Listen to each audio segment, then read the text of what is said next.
A new CBS special looks at the aftermath of a police shooting 10 years ago today that helped fuel the national debate about policing and race. We're talking about the killing of Michael Brown Jr., a young black man in the city of Ferguson, Missouri. 13 Days in Ferguson takes viewers inside the protests and violence that followed. It features Cedric the Entertainer, who grew up near Ferguson, and reunites him with his longtime friend, retired police captain Ron Johnson. Johnson led law enforcement efforts to stop the violence. In one moving moment, they visit a memorial celebrating Michael Brown's life. Some of our lives have purpose as we walk this earth, and some of our lives have purpose when we're not here. True.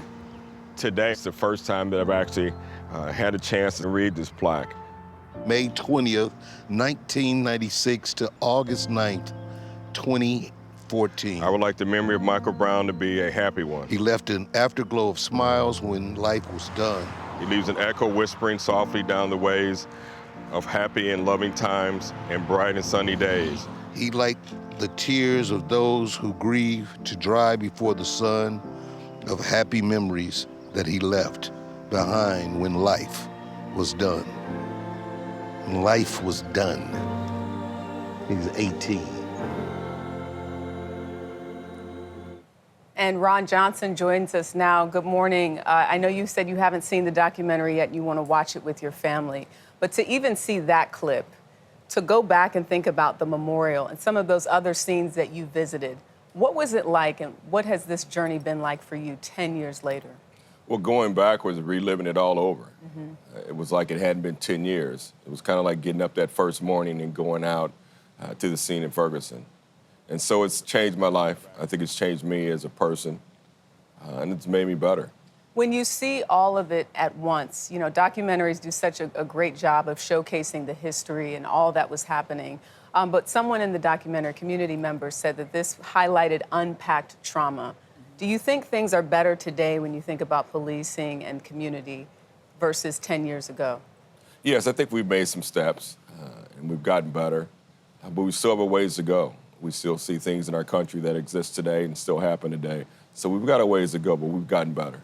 Well, Ron, number one, I love the documentary. I remember this story very vividly, and it was a hell of a 13 days because it takes day one of the shooting up into the 13th day of your life. But what was fascinating to me about you is that you go to this news conference and you're expecting to be part of the police, community telling it. Next thing you know, you are front and center now leading this investigation, unbeknownst to you that was going to happen. Yes, got up, it was a regular morning. Not a regular morning, it was a morning that we knew we were going to be leading again with the protests.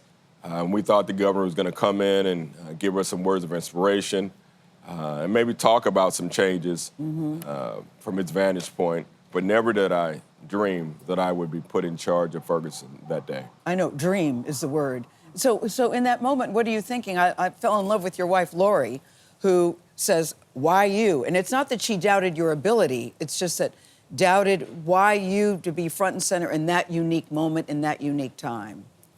Well, immediately I thought, this is a moment that God has given me. But I never asked why, and I never thought, why me?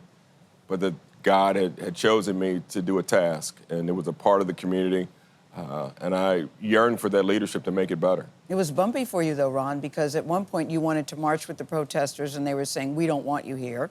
On the other side, the police community seemed to be mad at you, too. How did you navigate knowing everybody was mad at you, seemingly, at one time? Well, initially, when I just said I thought, God had made this moment for me. But then when I went to the march, and the minister said, no, you can't march. And then I started thinking, God, why are you denying me? And then, of course, the policing side. I wore that uniform for almost 30 years, and then they were denying me. And then you start asking yourself, what is your place? Yep. Who are you? Has this uniform made you who you thought you were, or was the color of your skin? You and I spent some time together during those protests. Yes. It was my first story. I'd only been at the network for a week when I got Really? sent to Ferguson. Yeah, a little over a week. And you and I spent some time together. And with the things that you're talking about, one of the things that you told me, I have no fear. I believe we're headed towards peace. But those were very difficult weeks. Did you fear for your safety at any point? No, I didn't. You know, a lot of the people that were out in the streets of Ferguson look like me. I can't fear myself. And so that was the attitude that I took. I see myself in many of these people that are walking the streets of West Florissant, and many of them I've known. So the Washington Post says the number of police shootings have risen in recent years. This year alone, over 150 black people have been shot and killed by police. You said that there have been some positive steps made, but when you hear a statistic like that, does that sort of give you pause? It does give me pause, and that's why I said we've got a long way to go. But I do think there's men and women in this country that wear this uniform every day that are trying to make a difference. But we've got a long way to go.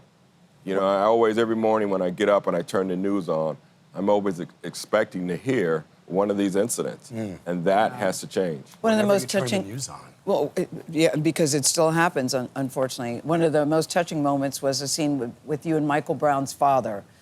You know, it's two black fathers together, coming together. Can you just talk briefly about what that moment meant to you, to be able to bond with him and say, one of your big regrets, you said, was you didn't say, I'm sorry for your loss early on. It was a moment. You have two fathers, and I have a son. Yes.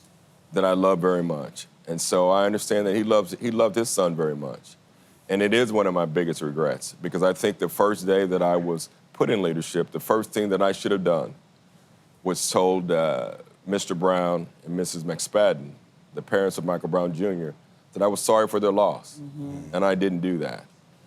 And, you know, when I sat on that couch, I still have a journey for myself to realize that I should have said that, and I guess forgive myself. And I think it's the work that I want to do moving forward, and I have done, that hopefully I'll get there one day. And we appreciate that work that Yes. you're doing, Ron Johnson. Thank you very, very much. 13 Days in Ferguson from See It Now Studios airs tonight at 10, 9 Central right here on CBS and streaming on Paramount+.